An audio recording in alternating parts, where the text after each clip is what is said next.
Bismillahirrahmanirrahim. Assalamualaikum warahmatullahi wabarakatuh. Perkenalkan, nama saya Ade Rizky Patrio Hasan dengan nomor induk mahasiswa 4414200005, Prodi Pendidikan Kimia kelas A.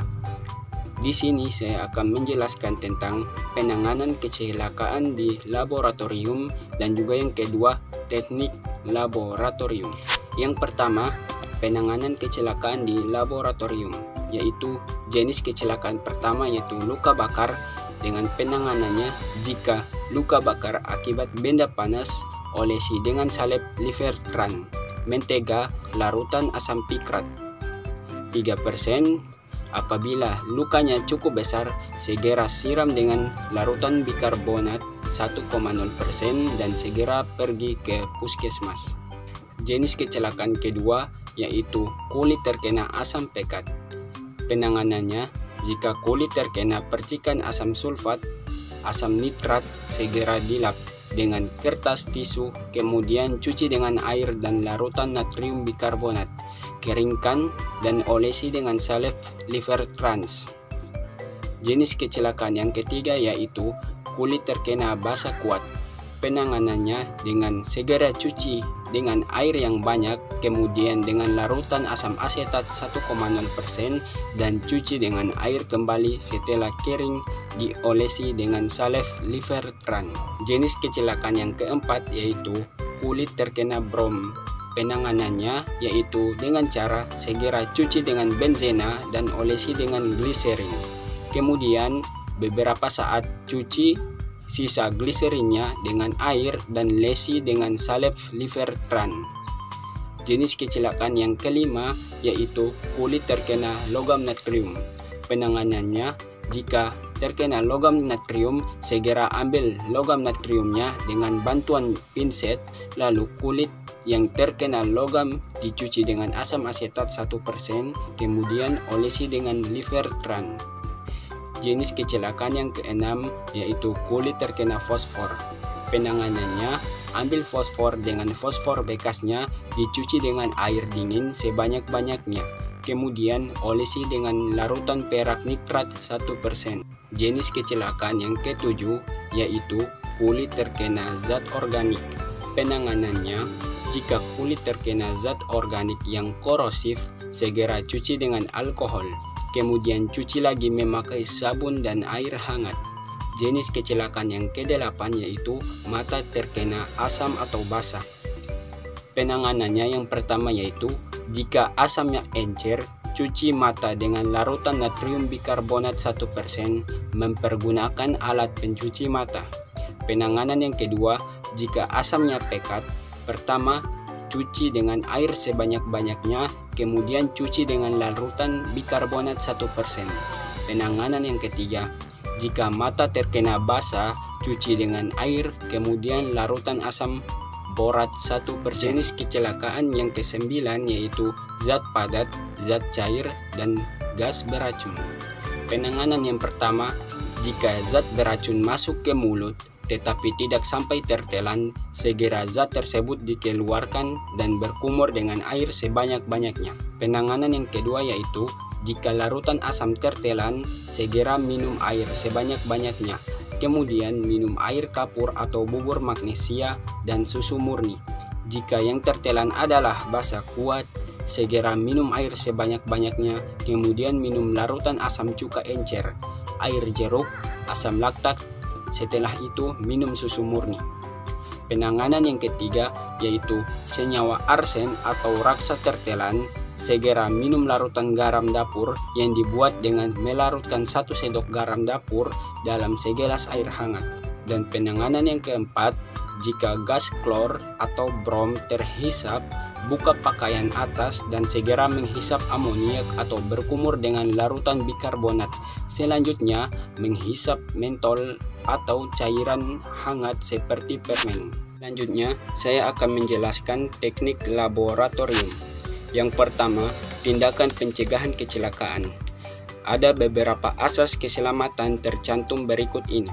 Yang pertama, hanya percobaan sah yang dapat dilakukan. Walaupun mencoba-coba sesuatu yang belum Anda ketahui memang menarik, hal ini mengandung bahaya bagi yang sedang dalam taraf belajar. Yang kedua, jika mencium zat kimia, tepiskan uapnya ke muka Anda, bukan menghirupnya dari jarak dekat. Ketiga, lebih aman menggunakan kaca pelindung mata atau kacamata di laboratorium. Jika bahan kimia korosif mengenai mata Anda, segeralah siram dengan air, lakukan dengan seksama. Yang keempat, jika bahan kimia korosif mengenai kulit Anda, segeralah cuci dengan air yang banyak. Yang kelima, laporkan kecelakaan sekecil apapun kepada asisten. Yang keenam, jangan mengecap bahan kimia kecuali jika diminta. Anggap semua bahan kimia adalah beracun. Yang ketujuh, gunakan lemari asam untuk melaksanakan percobaan yang mungkin melepaskan gas beracun. Yang kedelapan, jika menyusupkan pipa gelas, termometer atau alat gelas ke dalam lubang pada sumbat karet, lumasi kedua belah pihak dengan air atau gliserin. Lindungi tangan Anda dengan kain atau handuk untuk menjaga pecahnya gelas. Dan dengan halus, putarlah pipa seraya memasukkannya. Lakukan dengan jarak kedua belah tangan cukup dekat untuk memperkecil pecahnya pipa. Untuk gambarnya bisa dilihat.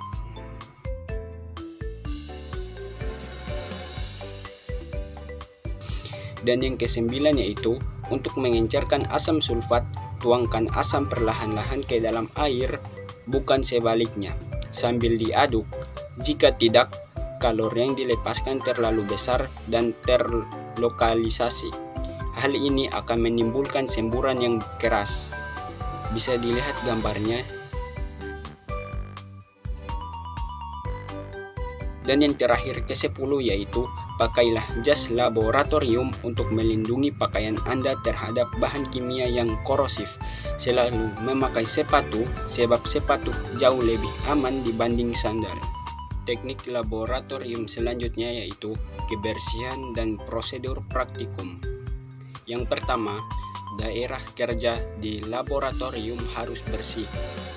Ini merupakan salah satu maksud dari praktek laboratorium adalah untuk meningkatkan keterampilan Anda dalam melakukan kerja yang dapat dipercaya, yaitu seperti singkirkan semua alat dan bersihkan meja pada akhir jam praktikum.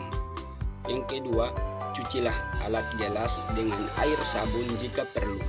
Alat gelas dapat dikeringkan dengan oven pengering atau biarkan saja pada rak yang disediakan. Yang ketiga, tempat sampah disediakan untuk sampah padat. Jangan buang korek api, kertas lakmus, pecahan gelas atau bahan tak larut ke dalam bak cuci. Siramilah senyawa mudah larut ke dalam saluran pembuangan dengan banyak air agar tak menimbulkan karat pada pipa. Yang keempat, ada beberapa hal yang selayaknya Anda ketahui mengenai pengambilan bahan kimia dari botol pereaksi. Yang pertama, baca labelnya 2 kali sebelum menggunakannya. Yang kedua, jangan mengembalikan bahan kimia sisa ke dalam botol. Kesalahan mudah dapat dibuat dan konsekuensinya mencelakakan. Demikian pula, jangan mengambil bahan kimia berlebihan.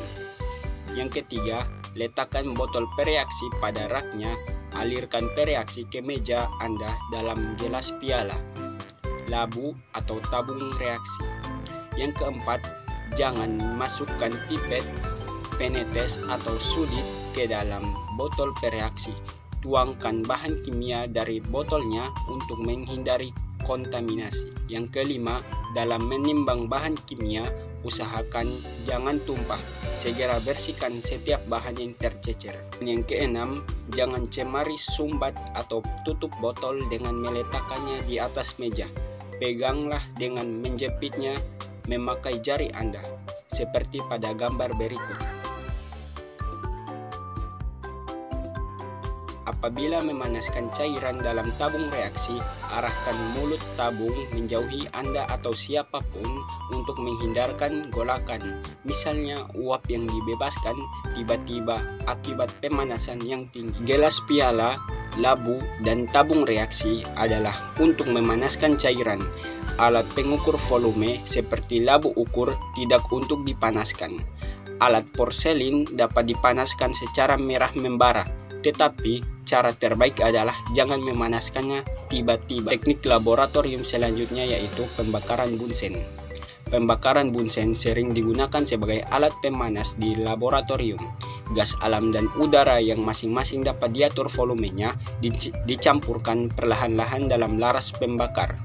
Perhatikan kerucut nyala bagian dalam sambil mencampur gas dan udara. Kemudian kerucut luar jika pembakarnya telah sempurna. Pemanasan paling efisien jika dilakukan tepat di ujung kerucut dalam nyala yang baik atau pengoksidasi, yaitu pada bagian yang hampir tak berwarna. Campuran gas yang berlebihan menghasilkan nyala kuning atau pereduksi. Teknik laboratorium selanjutnya yaitu menangani dan mengukur cairan. Untuk dapat menuangkan cairan dengan mudah dari satu wadah ke wadah yang lain, yaitu dengan cara mengarahkan alirannya memakai batang pengaduk. Untuk menghindari kontaminasi, peganglah di antara jari jemari. Untuk mengukur volume cairan dengan teliti, gunakan pipet dan buret. Jika menggunakan pipet, isaplah cairan dengan bola isap dan tahan dengan melekatkan ujung jari pada pangkal pipet.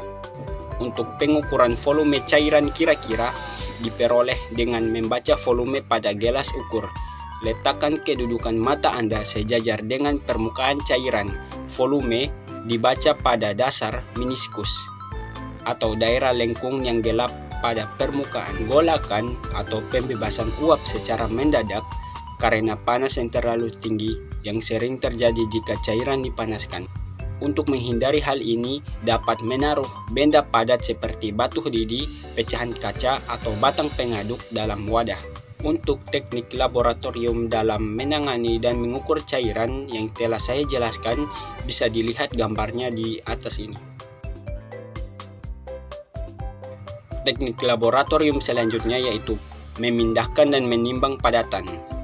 Yang pertama, untuk pemindahan, padatan sebaiknya diguncangkan atau dilonggarkan agar mudah disendok atau dituang dari wadahnya. Untuk mencegah kontaminasi, cara paling mudah untuk mengambil jumlah padatan yang tepat yaitu dengan cara mengetuk perlahan seraya menuangkan. Seringkali digunakan sendok atau sudip untuk mengambil padatan dalam jumlah kecil. Untuk dalam menimbang, gunakanlah timbangan analitik. Untuk bagian menimbang, harus menggunakan timbangan yang benar. Yang pertama, gunakan timbangan top loading jika berat bruto atau presisi rendah yang diperlukan, dan juga jika menimbang NaOH, pelet atau asam kuat, dan juga jika masanya besar untuk ditimbang. Dan gunakan timbangan analitik jika presisi tinggi yang dibutuhkan yaitu 0,0001 gram.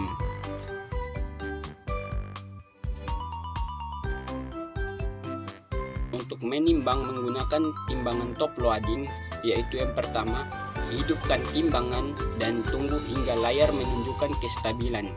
Jika perlu, nolkan kembali. Yang kedua, letakkan objek yang akan ditimbang di atas pan timbangan dan tunggu hingga layar menunjukkan angka yang stabil. Kemudian catat berat objek yang ditimbang. Jika Anda ingin melakukan alas dari objek yang akan ditimbang, letakkan alas objek di atas wadah atau pan timbangan dan tunggu hingga angka yang ditunjukkan oleh layar menjadi stabil. Tekan tombol enter. Biarkan layar menunjukkan angka 0,00 gram yang stabil. Letakkan dengan hati-hati objek atau material yang akan ditimbang di atas alas. Tunggu hingga layar menunjukkan angka yang stabil. Angka yang stabil itulah berat objek yang akan Anda catat. Yang keempat, keluarkan objek beserta alasnya dari timbangan dan bersihkan timbangan secara hati-hati dengan kuas yang telah disediakan. Yang kelima, biarkan layar menunjukkan angka yang stabil, lalu nolkan kembali timbangannya.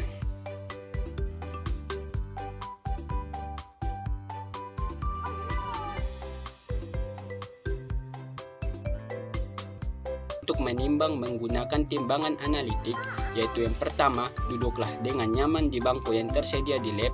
Ini akan membuat Anda memegang kendali saat Anda menggunakan timbangan analitik. Yang kedua, pastikan pintu timbangan analitik tertutup. Yang ketiga, nyalakan timbangan dan tunggu hingga layar menunjukkan angka yang stabil. Jika diperlukan, nolkan kembali. Yang keempat, buka tutup timbangan analitik. Letakkan objek yang akan ditimbang di atas pan timbangan secara hati-hati. Tutup pintu timbangan dan tunggu hingga layar menunjukkan angka yang stabil. Catatlah berat objek yang akan ditimbang. Yang kelima, jika Anda ingin melakukan TER untuk alas yang Anda gunakan untuk menimbang, letakkan alas atau wadah di atas pan timbangan. Tutup pintu timbangan dan tunggu hingga angka di layar menjadi stabil. Tekan tombol TER, biarkan angka di layar stabil 0,0000 gram. Buka pintu timbangan dan letakkan bahan kimia sedikit demi sedikit hingga mendekati massa bahan kimia yang diinginkan. Tutup pintu timbangan, biarkan layar menunjukkan angka yang stabil. Catat massa atau berat yang muncul di layar timbangan. Yang keenam, keluarkan objek dari timbangan dan biarkan angka di layar menjadi stabil. Dan yang ketujuh dan kedelapan yaitu bersihkan dengan hati-hati menggunakan kuas yang telah disediakan dan juga tutup pintu timbangan dan biarkan layar menunjukkan angka yang stabil. Lalu nolkan kembali timbangan. Dalam menimbang bisa diperhatikan hal-hal berikut ini. Teknik laboratorium selanjutnya yaitu pemindahan endapan. Yang pertama melalui penyaringan. Penyaringan dapat menggunakan kertas saring, yaitu cara kerjanya bisa dilihat untuk dalam penyaringan. Cara-cara melipat kertas saring untuk corong yaitu dengan cara yang pertama lipat dua, lalu lipat lagi tetapi agak menyudut agar sesuai dengan corok. Yang ketiga, sobek sedikit pada ujungnya, dan yang terakhir, tinggikan ujung yang bergerigi. Bisa dilihat gambarnya. Untuk bagian A menggunakan alat penyaringan biasa dan untuk bagian B menggunakan alat penyaring corong Buchner. Pemisahan endapan selanjutnya yaitu dekantasi, yaitu pemisahan campuran heterogen atau pemisahan zat padat dari larutannya.